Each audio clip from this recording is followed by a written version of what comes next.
Okay, well, this is my top 12 book list, books of the year, books in review, reading in review list 2019. Did I say that? Okay, because I tried to read one book a month. So I've ordered them from least good to best. But this was actually quite a good year, and there wasn't anything that was really, really crap like last year. Right, now then. So number 12 is the Mabinogion, which is very old traditional stories, because I really like folklore and stuff. And so I always wanted to read this one. And I suppose, well, half of it was boring, as you'd expect. But there was also some really cool ideas, and you could see the beginnings of the more modern stories that we're used to them. Because King Arthur's in there, but this is very old, very old. Yeah, some of the ideas are really good. The silliest bit was when some guy comes into King Arthur, and it's somewhat like he pledges an alliance to him or something like that. But he lists like every person that King Arthur like knows and is in control of and stuff, so he can pledge alliance to them too as well. So he's pledging it to all the knights in the castle and all the horses and all the like animals and livestock and all their wives and things. And it just goes on for ages and ages. I think it took about half an hour to get through that. So that was quite funny. But yeah, there were some good things in it. So I give it a 6 out of 10. Okay, whatever. Okay, so at number 11 is The Dying Earth by Jack Vance. Okay, so I only wanted to read this because of fantasy and magic. So in early RPGs and video games, like in early Final Fantasy and in Dungeons and Dragons as well, characters will have slots of spells that they can get. Until later on, people worked out that it was just a lot easier to just have magic points instead. But the reason why there's the slots is because of fantasy and magic, which comes from Jack Vance, which comes from. So some of the characters in this memorize spells, and then they take them with them, and then when they use that magic spell, they can't remember it for the rest of the day, and they got to go back home and read their books again. That's what it came from that.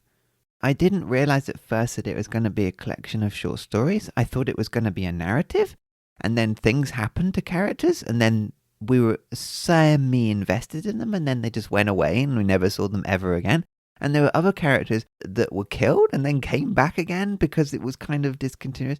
So for what it was at the time, when this would have come out at the time, it would have been very, very modern and like new literature and stuff like that. I don't mean to say that it's dated or anything like that. I just mean that it's from that time, that it's that kind of that 1950s sci-fi sort of. It got better as it went on, and I think that kind of thing that each story got better until the end story was actually really long, and I think I enjoyed that one the most. So that was pretty cool. I remember there's a really good story about like ancient technology or something, and it was funny because the book is old, but the story was about ancient technology that sounded like technology that we have right now in the modern world. So I kind of enjoyed that because it was almost like it was predicting the future from when he was writing it originally. So that was quite fun.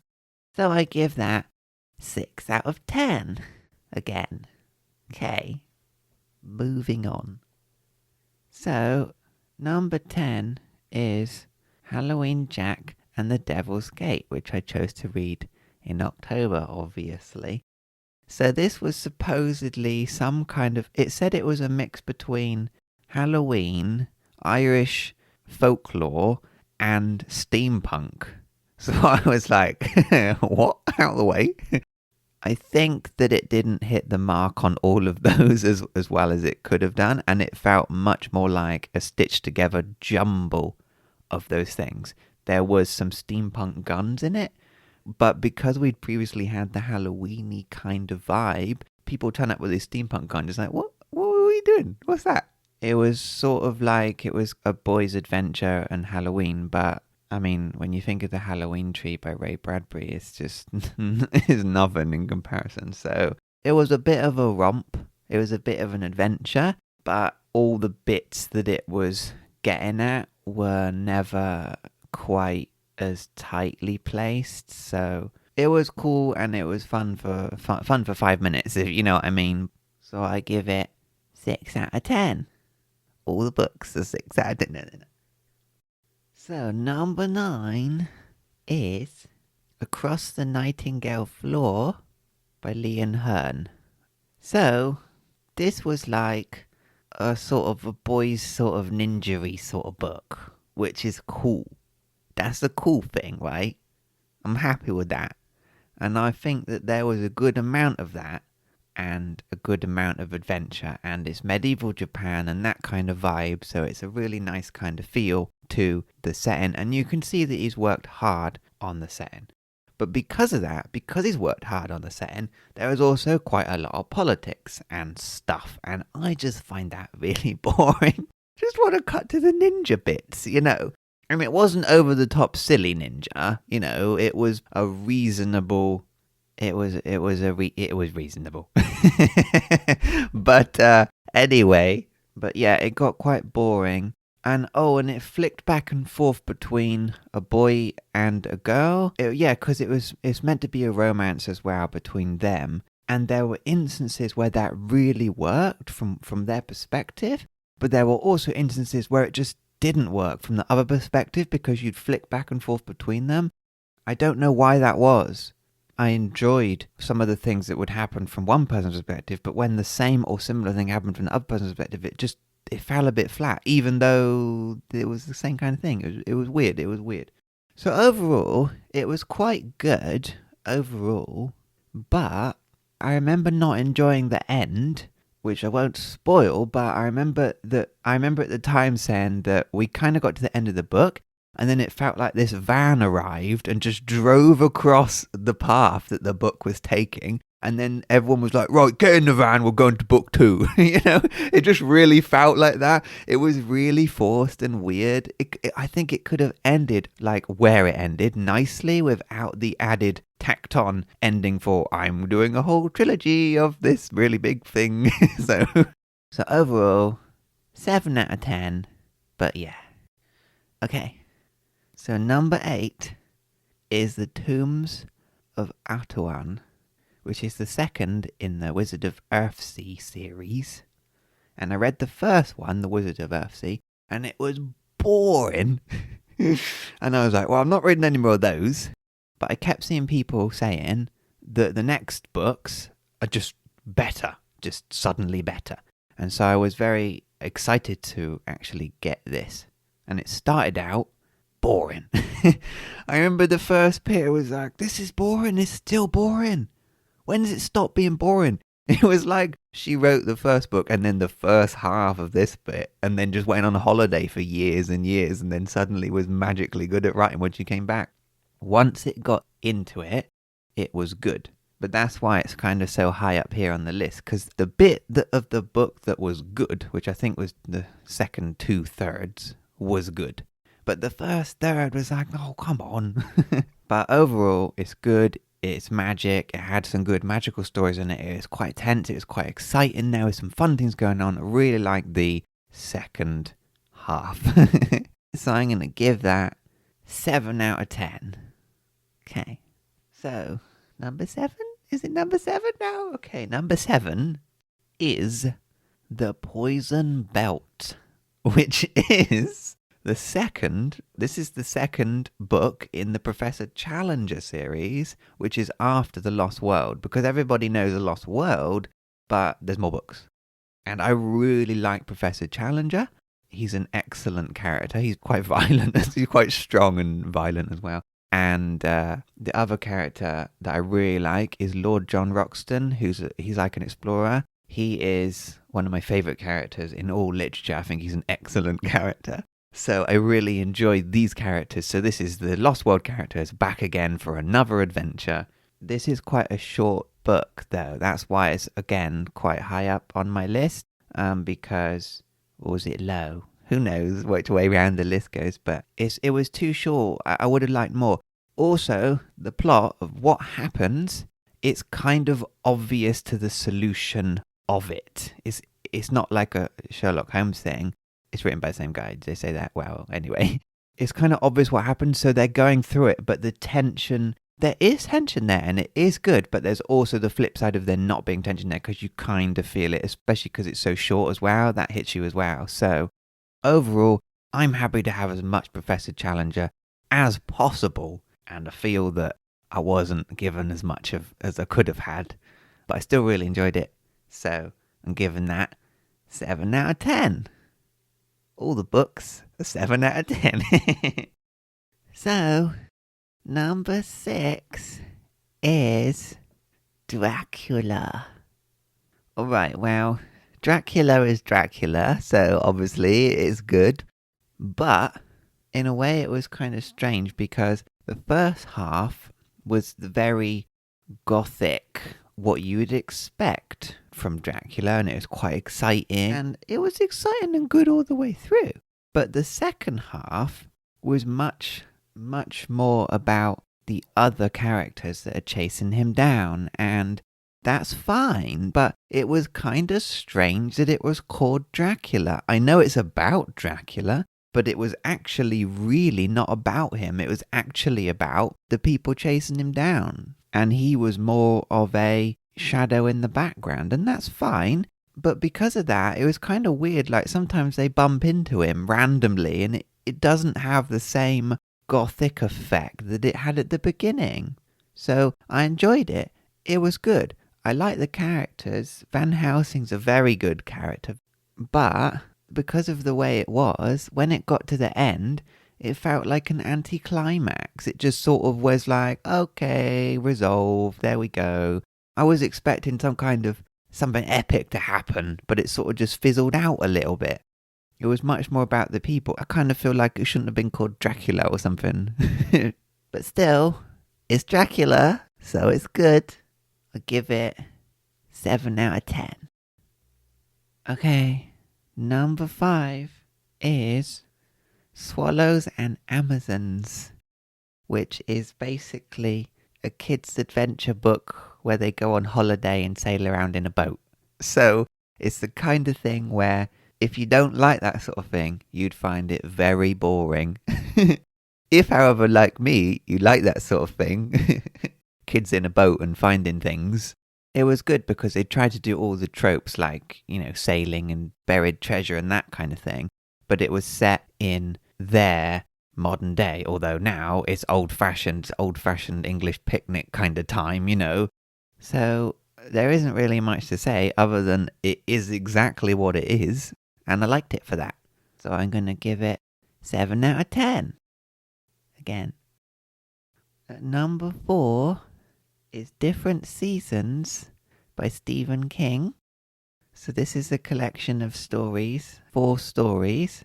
2 of them are very, very famous films. First of all, Rita Hayworth and The Shawshank Redemption is obviously a very famous film.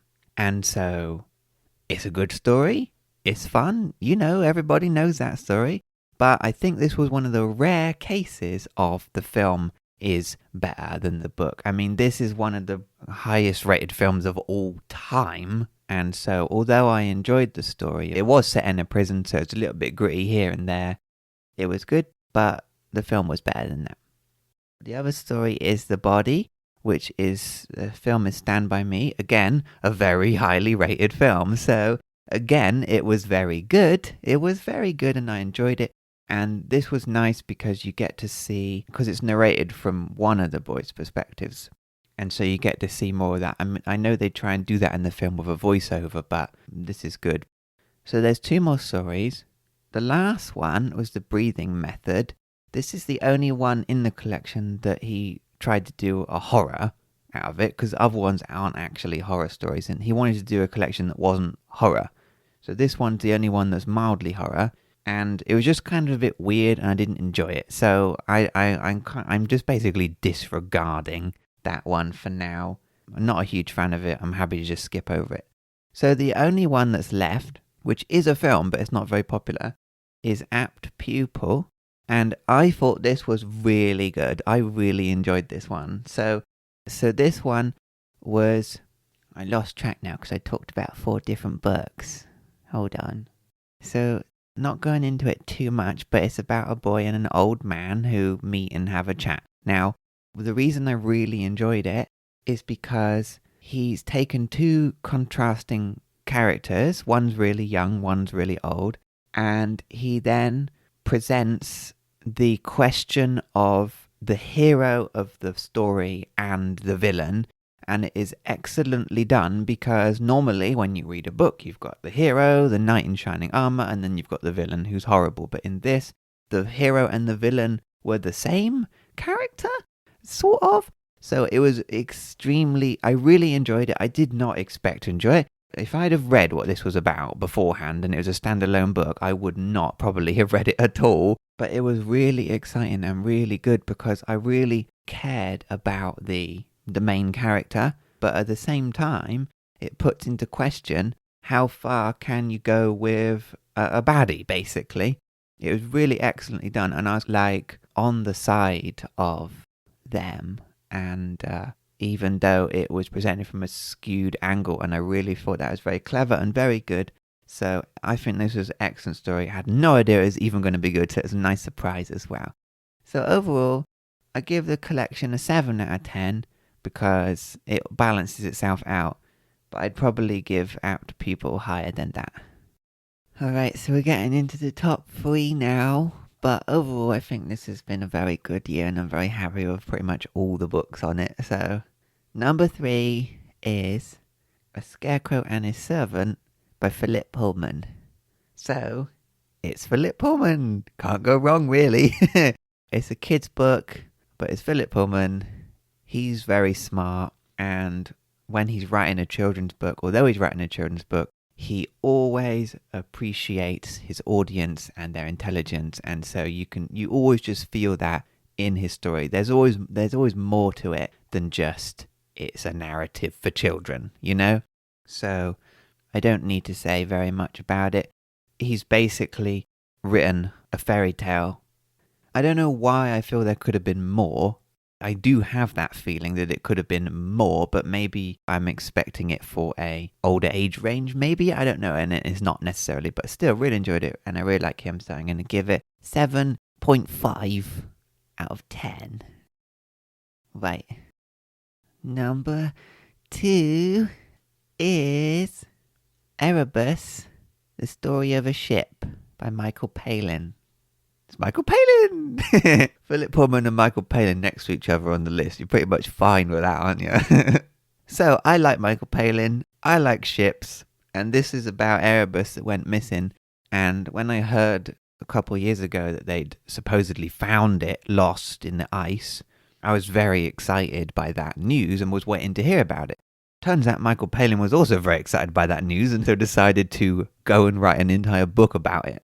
So this is just a story of the ship from when it started to when it ended. And I just really like nautical things. I don't know why. And this is exciting and fun. And I like the characters. He presented everything well. He did his research well. It was nice. He did it very well. Very much enjoyed it. Just overall, great. The only thing that was weird was because it's Michael Palin and he does travel books, right? And I like his travel books. But in this, he travelled to the locations to research them. And that's fine, you know. But what would happen is occasionally you'd be hearing the story back in the past, right? And then suddenly you would hear from the narrator, it would say, I stand on the cliff. Or something like that. And I was like, who are you? I forgot. Oh, Michael Palin's there. Right. Okay. So it was weird because he was putting in little bits of his travel writing, and that just obviously comes naturally to him. He didn't even think about it. But from the fact that it was about the ship, it was kind of weird to be suddenly thrown into the modern day. And some of those sections would go on for a little bit of time, and then we'd be with Michael Palin. So then what would happen is I started to enjoy being a Michael Palin, and then forgot. I forgot that we were, you know what I mean? So then we go back in time, and it was like, hang on. So I got a bit confused. I got a bit like time confused there. So it's fine, but I just kind of feel those bits were unnecessary. I mean, I'm happy to have as much Michael Palin as possible, but in that situation, it just seemed a bit weird. So anyway, I still really enjoyed it. I like ships. I like Michael Palin. Did I say that? 7.5 out of 10. Okay. And number 1 is A Gentleman's Guide to Vice and Virtue. Oh my goodness. I thought this was going to be a trashy novel. Alright, so it's a modern written novel, but set in, like, I don't know, 17th century or something. I don't know, whatever. So I thought it was going to be trashily written. I thought it was going to be, new upcoming writer doing one of their novels, but it just turns out it's a load of rubbish, right? Oh my goodness. I was slapped by how good it was. Okay, so basically it has everything that I like in it. It had traveling across continent and stuff like that. It was two boys. One of them's rich and the other one's his best friend, and they go traveling together. I don't want to spoil what's in it, but there's everything that I like, okay? Things of that period that I don't want to go into. But the best thing, right? Oh my goodness, I thought it was going to be so trashy, but it was not. So, Monty and Percy, those are the two boys, right? Percy, he's the girly one, yeah? And as the reader, I'm the girly boy too. But the narration is from Monty's perspective, and he's the more boy-y one, right? So I, as that reader, got to see inside his head, from the other person's perspective. So I really enjoyed it. First of all, because I'm getting to see from the more reckless one perspective, and he really fancies Percy. But also because Percy, I really, what do you call it when you, I really resonated with him, because everything about him was the kind of things that I would do and the kind of things that I would be. Like, he was really gentle and calm, and there's even a thing about him that I don't want to spoil that really related to me as well. So I don't think it's because I just related to the book. I don't think so. I think it's an excellent story anyway. But on top of that, I was really tied up with them because of how much I was one of the characters, but we're also hearing it from the other character's perspective inside his head from first person. So it's really, really great. I kind of felt like maybe I'd feel a bit sad and left out by the end, because it's just me. But I really liked it when it ended. I was like, yes, this is good. I want more of this. But at the same time, I was perfectly satisfied with what it was. Oh my goodness. Had everything. Ticked all the boxes. I don't know why I'm going to give it a 9 out of 10. I don't know why. I feel like I should give it 10 out of 10. Maybe when I read it again someday and I'll give it 10 out of 10, Maybe I'm going to give it 9.5 or something like that. Honestly thought it was going to be utter rubbish, and actually it was utterly amazing. Okay, so this, obviously it's really up my street anyway, but still think everybody should read it because it's really good. Okay, so there we go. That's 2019. All the books, jolly good, and ended on that one is going on the shelf. Okay, bye then.